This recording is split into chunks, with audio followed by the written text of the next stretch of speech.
तो जन्माष्टमी की तैयारी हो गई है शुरू। तो बनाएंगे सबसे पहले हम पंजीरी। तो बनाएं इसको। सबसे पहले क्या करना है इसके लिए, तो गैस जला के बर्तन सूखा, थोड़ा सा डाला घी, 1 कप लिया बादाम का और इसको डाल दिया। 1 आधा मिनट के लिए गैस तेज रखी है, उसके बाद कर दिए कम।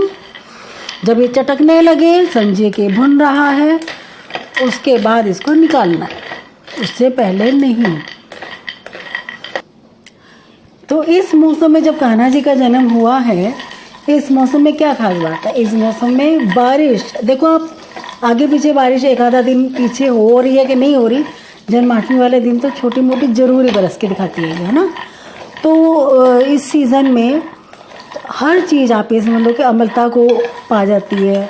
आपका पानी डाइजेशन के लिए हार्ड हो जाता है, आपको भूख कम लगने लग जाती है क्योंकि डाइजेशन ही ऐसा हो जाता है। तो पानी उबाल के पीना चाहिए जिससे वो हल्का हो जाए, डाइजेशन के लिए आसान हो जाए। और बच्चे जो एक्सरसाइज करते हैं किसी ना किसी वे में, उनको पौष्टिक भोजन मिले जब वो आए थक कर, तो दूध के साथ अगर ऐसी सेहतमंद चीज़ों का सेवन करें तो ये सब चीज़ें इस मौसम की खास हैं। तो हम अपने कन्हैया का भी तो ऐसे ही ध्यान रखें, खाली जन्माष्टमी की बात नहीं है, हमें भी अपने कन्हैया का ध्यान हमेशा रखना है ऐसी ही पौष्टिकता भरी चीज़ों से। तो इस रेसिपी का जहाँ तक सवाल है, ये कन्हैया जी के खाने से ज़्यादा उनकी माता जी के लिए भी है। तो ऐसे वक्त पे लेडीज़ के लिए भी बहुत हेल्पफुल है, बहुत हेल्दी है। तो लेडीज़ को भी अपना ध्यान रखना है हमेशा, क्योंकि वो मदर हैं, खुद स्वस्थ रहेंगी तभी तो बच्चों को स्वस्थ रखेंगी। तो अपना ध्यान रखें, बच्चों का ध्यान रखें, घर में बड़े बुजुर्ग हैं तो उनको भी ऐसा ही हेल्दी पौष्टिक भोजन दें। और सेहत के लिए ज़रूरी है कि पौष्टिक भोजन हो, साथ साथ किसी न किसी वे में कम ज़्यादा एक्सरसाइज भी ज़रूर हो, तो वो भी ध्यान रखें। तो ध्यान रखना सबसे बड़ी ज़रूरत है। तो लिया मैंने सबसे पहले बादाम। बादाम की पौष्टिकता तो बताने वाली कोई बात ही नहीं है, इसमें में बच्चे खा रहे हैं तो बहुत अच्छी बात है। वरना भिगो के इनका पेस्ट बना के रखिए, 2-4 दिन तो पेस्ट भी अगर आप रहेगा फ्रिज में तो बच्चे आराम से एंजॉय कर पाएंगे।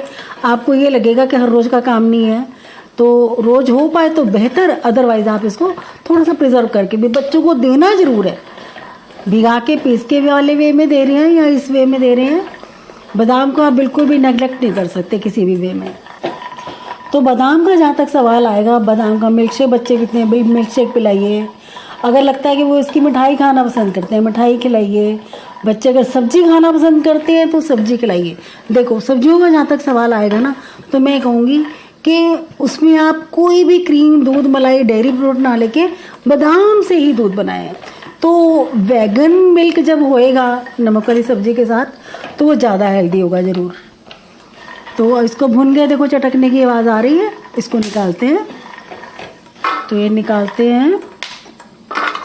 देखो कमेंट बॉक्स हमारे और आपके बातचीत के लिए, प्लीज़ जो बात मैं कर रही हूँ मुझे रिस्पॉन्स देना है आपने ज़रूर, कि आपको क्या लग रहा है, कैसा लग रहा है, आप क्या कर सकते हो और इससे बेटर कुछ आपके पास आइडिया हो वो मुझे बताइए, वो मैं करूँ। तो मिलजुल के हम कुछ ना कुछ नया सीखेंगे एक दूसरे से।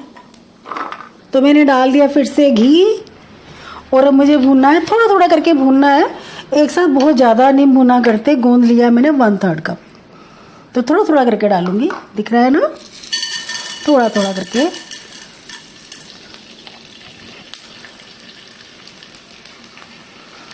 तो ये भुन रहा है हमारा गोंद। तो मैं अभी आपको बात कर रही थी वेगन रेसिपी की, तो आप लोग कितना इंटरेस्टेड है मेरे को ज़रा बताइएगा प्लीज़, कि वेगन रेसिपीज़ के लिए कितने लोग इंटरेस्टेड होते हैं। अगर आप लोग हैं सच में इंटरेस्टेड तो मैं नमकीन सब्जियां, नमकीन स्नैक्स सबको वेगन फॉर्म में कैसे बनाना है, चीज़ी चीज़ों को सब बताऊंगी। तो देखो ये मेरी भून रही है गोंद। गोंद का जहाँ तक सवाल आएगा, गोंद अपने आप में कितना पौष्टिक भोजन है हड्डियों के लिए, कि गोंद को अगर आप सुबह 10 बजे करीब लेते हो, और कैसे लोगे भी, हर रोज़ आप अगर ये नहीं भी बनाते हो तो लोगे ना, कैसे लोगे, ऐसे भुना और इसको शुगर के साथ, मिश्री के साथ पीस के रख लिया, बस ले लिया 1 चम्मच। वैसे इतना नहीं कर पा रहे हो किसी दिन तो इसको अपनी डाइट में रोज़ शामिल करना है ताकि हम रहें हमेशा स्वस्थ। ये लिया मैंने सेकंड बैच, गोंद को अगर आप सुबह कत्थे के साथ लोगे तो वो और ज़्यादा इफेक्टिव हो जाती है हड्डियों के लिए। कत्था तो आप सुनते ही हो हड्डियों के लिए है, पर गोंद के कॉम्बिनेशन के साथ वो 100 गुना बेहतर हो जाता है। तो ऐसी चीज़ों को हमेशा अपनी डाइट में शामिल कीजिए। तो गोंद का सारा काम हो गया तैयार, निकालते हैं इसको। और अब मैं करूँगी मखाने का काम, मखाने भूनूंगी, इस बीच इनको दरदरा पीस लेंगे। तो देखो मैं बार बार थोड़ा थोड़ा घी डाल के काम कर रही हूँ, वो इसलिए कि सारा घी एक बारी में मैला ना हो जाए, साफ सुथरा रहेगा घी हमेशा हर चीज़ के लिए। तो 2 कप मखाने का ले रही हूँ मैं। धीमी आंच पर इसको भूनना है अब, और कम से कम 5-7 मिनट तो इसको लगेंगे ही। तो तब तक इनका दरदरा कूटने का काम भी हो जाएगा इस बीच। बादाम और गोंद का दरदरा होने वाला काम भी इसी बीच हो जाएगा। देखो जैसे मैं भून के डाल रही हूँ, भूनने से क्या होगा, जैसे ये बादाम है इसको कूटना है, गोंद है इसको कूटना है। देखो गोंद जब हम ठोस होती है और भुनने से पहले और अब में क्या फ़र्क है, बिल्कुल ऐसे ही बादाम में इसका मखाने का भी यही हो जाएगा। जब भुन जाएगा एकदम हाथ में क्रश हो जाएगा उल्टे हाथ से ही। तो ऐसा कर लेना है इसको। तो ऐसा करना क्यों है, देखो हर चीज़ भुनी हुई स्वाद लगती है, एक तो वजह यही है पहली। और दूसरी इससे भी जो बड़ी वजह है मखाना भुनने की, वो ये है कि मखाना वाईवादी वाली जो चीज़ समझते हो ना कि वाई करती है वो चीज़ करके, ऐसी वाली चीज़ है। कॉन्स्टिपेशन करता है क्योंकि ये वायु प्रदान है। और भुनने से, घी डालने से इसकी वो चीज़ ख़त्म हो जाती है, इजीली डाइजेस्ट होता है फिर ये। तो मखाना हमेशा जब भी खाइए भून के खाइए। अब चूँकि देखो इस पे अग्नि का संस्कार भी हो रहा है ना, तो फिर ये जो अग्नि का मतलब हमारी डाइजेशन है ना, तो वो डाइजेशन के लिए भी आसान हो जाएगा उससे। तो सब वे में करना क्या है, मखाना जब भी खाना है घी में भूनना बहुत ज़रूरी है। तो देखो कितना महान है हमारे हिंदुस्तान की संस्कृति कि कृष्ण जी का जन्मदिन है और हम कैसी अच्छी अच्छी चीज़ें बना रहे हैं ना। कितनी पुरानी संस्कृति है हमारी, और आज के ज़माने को अगर इससे मैच कराओ तो कहीं मैच नहीं करता। हम क्या करते हैं, कभी ये मल्टीविटामिन खा रहे हैं, कभी वहाँ कुछ कैल्शियम खा रहे हैं। तो हमारी डाइट में ये सब चीज़ें शामिल हो जाएं तो कोई ज़रूरत ही नहीं है किसी और चीज़ की। तो इस संस्कृति को फॉलो करें, अपना हिंदुस्तानी खाना खाएं, हिंदुस्तानी रेसिपीज़ खाएं, तो आपको खुद लगेगा कि हाँ जीवन पहले से भी अच्छा हो गया, हेल्दी सुंदर। तो मेरे मखाने भी तकरीबन 5-7 मिनट हो गए भूनते। तो मखाने में भी देखो जैसे मैंने बाकी चीज़ों में लिमिटेड ऑयल लिया था, लिमिटेड घी लिया था, बिल्कुल वैसे इसमें भी लेना है। इसमें आप जितना फैट डालोगे ना सारा कंज्यूम हो जाएगा, सब सोक कर लेंगे। तो उतना ही डालिए जितना कि आपको लग रहा है कि जेन्युइन और चाहिए है। तो ये देखिए हो गया तैयार। खड़ आवाज़ जो इसकी आ रही है भुने की, हल्के होने की। अब इसको मैं आपको प्रेस करके भी दिखा दूँ हाथ में। ओह बहुत गर्म है भाई। तो कैसे दिखाऊं, जस्ट ए मिनट, चम्मच लेके आती हूँ। तो ये चम्मच से देखो ना, इसके गिरने के बाद चेक करो, इसके यहाँ चेक करो। पहले इसकी कैसी प्रेस हो रहा था ना 2 हाथों में, अब ये देखो ऐसा। और पहले ऐसे प्रेस हो जाता है जैसे कि कॉटन हो। तो ये फ़र्क आ जाता है इसके भुनने में और ना भुनने में। तो ये पहचान है इसके भुनने की, चूरा हो जाएगा। गैस कर दिया मैंने बंद। तो इसको भेजते हैं, थोड़ा सा ये भी क्रश हो जाएगा। जरा से घी में ये 1 कप गया मगज़। देखो आप बारी बारी क्या क्या चीज़ हो रही है उसी हिसाब से करना पड़ा है, जैसे कि जिसका कुकिंग पीरियड होता है। जैसे ये मेरे को पता है मगज़ जल्दी भुनेगा और किशमिश इससे भी जल्दी भुनेगा, तो मगज़ हल्का से झटकेगा तो मैं इसमें किशमिश डालूंगी।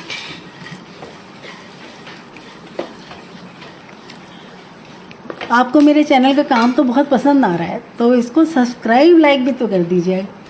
जिसने नहीं करा उनसे रिक्वेस्ट है कि लाइक कीजिए, शेयर कीजिए, सब्सक्राइब कीजिए, ग्रो करने में हमें हेल्प कीजिए। देखो मगज़ में से अब चटकने की आवाज़ आना शुरू हो गई है ना। अब डाल देते हैं साथ साथ किशमिश भी। रात का मौसम है तब भी क्या किया है, बिल्कुल थोड़ा सा घी और हर चीज़ धीमे धीमे भूनी है, जिससे किसी भी चीज़ में कोई नमी ना रुके और हमारी चीज़ जो बन के आए बाहर उसकी शेल्फ लाइफ भी अच्छी बनी रहे।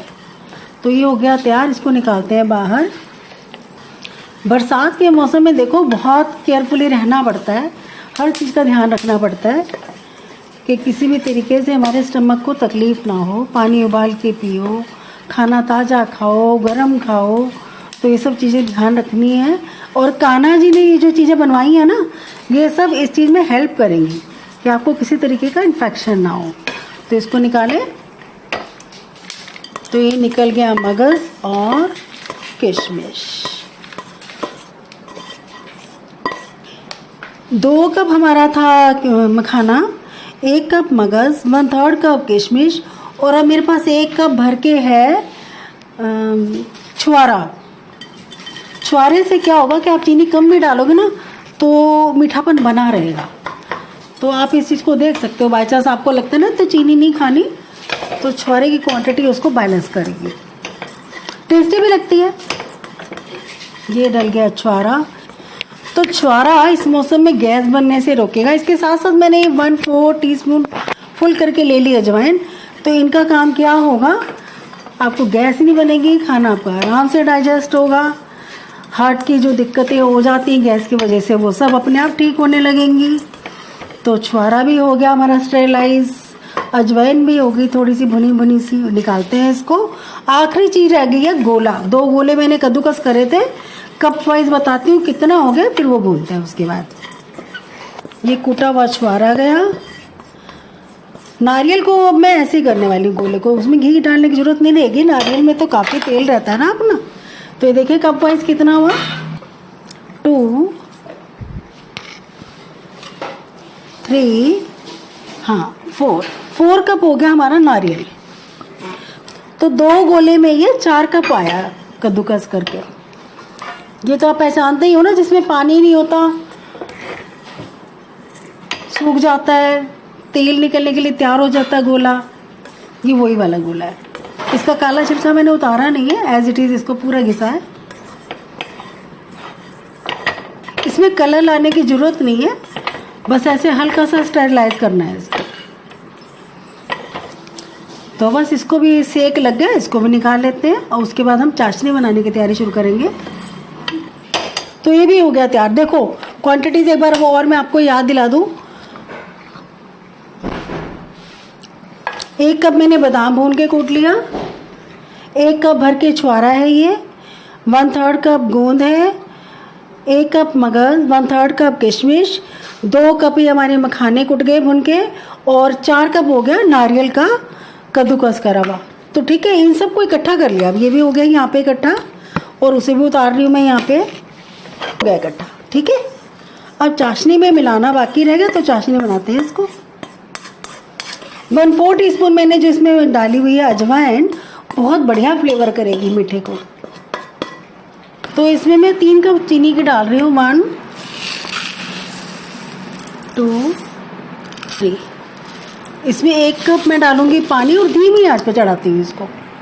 तो 1 कप डाल दिया मैंने पानी, गैस बहुत धीरे से चलाने वाली हूँ। पता है क्या है, जब आप चीनी और पानी लिमिटेड क्वांटिटी में डालते हो ना, तो गैस की बहुत बचत होती है, वरना इसी काम में टाइम भी जाता है और गैस भी। तो धीमी आंच पे रखा है, जरा ये घुलेगी तो उसके बाद मैं गैस तेज कर सकती हूँ, उसके पहले नहीं। तो चीनी देखो तकरीबन घुली सी लग रही है ना। अब हम गैस तेज कर सकते हैं। पहले से ही करते तो पानी कम हो जाता हमारा उबल के। तो अब चीनी को मैंने पूरा टाइम दे दिया घुलने के लिए, अब मैंने कर दिया गैस तेज़, बाकी की तो घुल ही जाएगी, थोड़ी सी है। तकरीबन 1 आधा मिनट इसको हो चुका है। देखो चेक करो इसको, क्या देख रहे हैं हम ये देख रहे हैं कि जब यहाँ से टपकती है ना चीनी, थोड़ी सी रुक के वैसे वी बना के जब आएगी, तब ये तैयार होने की निशानी हो जाएगी शुरू। अभी तो ये पतली है। तो देखिए इस टाइम क्या हाल चाल है, ये देखो थिक लग रही है ना पहले से। मैंने गैस बंद करके चेक करवा रही हूँ, नहीं तो वो और पकती जाती है इस बीच। टपक रही है। अब क्या होने वाला है, जब ये टपकना बंद करेगी तो चेक करो आखिरी बूंद सी कैसे टपक रही है, कितनी धीरे आ रही है, लटक के आ रही है। चेक करो, ये देखो यहाँ पर आप फिंगर्स में लेके देख सकते हो कि क्या इसका टेक्सचर बन रहा है ना। तो ज़रा सा मैं नीचे गिरा के चेक करूँगी, गरम गरम हाथ से निकालूंगी तो उसमें पता नहीं लगता उसका टेक्सचर।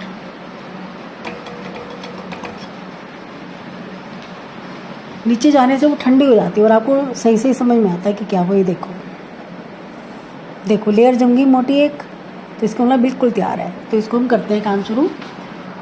ठंडी होके चाशनी की देखो। तो ये जो यहाँ पे बंद रही है ना, वो सारी चीज़ें भी आपकी बांध ही लेगी, ठीक है। ऐसा ये सारी चीज़ें यहाँ मिक्स कर रही हूँ। देखो कुटा हुआ बादाम, कुटी हुई हमारी गोंद, भून के कुटी हुई गोंद, भून के कुटा हुआ हमारा मखाना, मगज़, किशमिश, छुआरा, अजवाइन, सब चीज़ थोड़ा सा यहाँ पे मिक्स कर लो ताकि आपको वहाँ पे जाकर दिक्कत ना हो।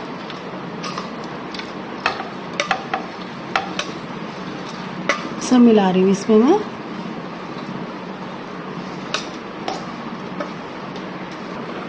गैस बंद पर मैं इसको मिक्स कर रही हूँ।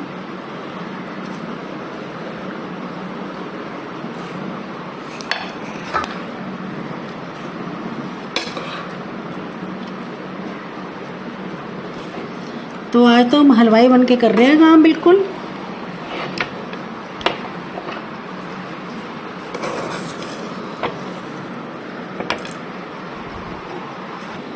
पूरे साल इंतज़ार करते हैं हम इस दिन का कि कब हम बनाएंगे और खाएंगे। अदरवाइज देखो खा तो कभी भी कुछ भी सकते हैं, पर इस दिन जो मिठाई का स्वाद प्रसाद में आने लग जाता है ना, वो तो कभी भी नहीं आएगा। प्रसाद के जैसा स्वाद कुछ नहीं होता। तो इसको जमाते हैं मिला के।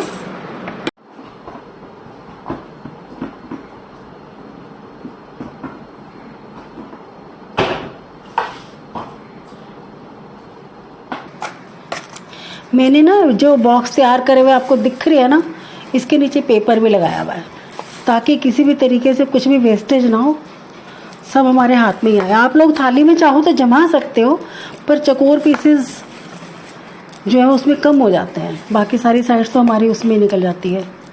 तो कोशिश करना, अगर आपके घर में ऐसे बच्चों के टिफ़िन भी होंगे तो उनमें भी जमा सकते हो।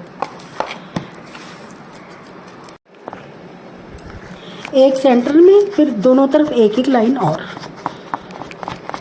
चकोर पीसेस हो जाएंगे। उससे इसके छोटे छोटे स्क्वायर्स में बन जाएगी।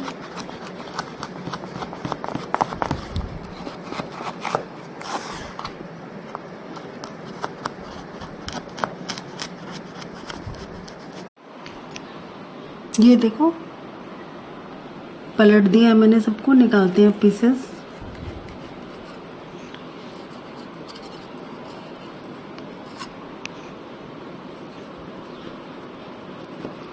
ठीक से दिखाई नहीं पड़ रहा उल्टी तरफ से।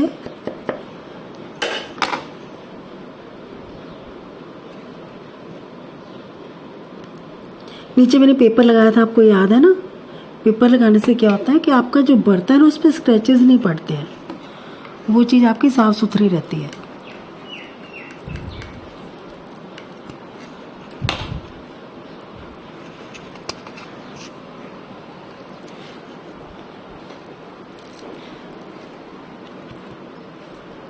चीनी देखो सिर्फ उतनी है जितनी ज़रूरत है, बिल्कुल भी फालतू शुगर नहीं है इसमें कहीं पे भी।